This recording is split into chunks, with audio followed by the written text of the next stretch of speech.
સમાચારમાં આગળ વધીએ તો છોટાઉદેપુરના કવાંટમાં ધોધમાર વરસાદ વરસ્યો અને મોટી ટોકરી પાસે પસાર થતી નદીમાં ઘોડાપૂર આવ્યું છે। નદીમાં પૂર આવતા સામાકાંઠી યુવતી ફસાઈ હોવાની ઘટના સામે આવી।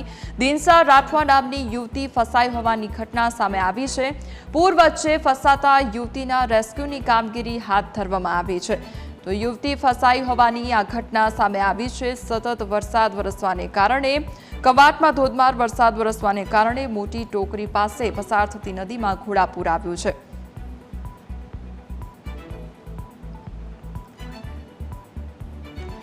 તો અમારી સાથે હાલ સંવાદદાતા નયેશ જોડાઈ ગયા છે। નયેશ, જે પ્રમાણે છોટાઉદેપુરમાં અત્યારે સતત ધોધમાર વરસાદ વરસી રહ્યો છે ત્યારે નદીમાં પણ ઘોડાપૂરની સ્થિતિ અને તે વચ્ચે હવે યુવતી ફસાઈ હોવાની ઘટના સામે આવી છે।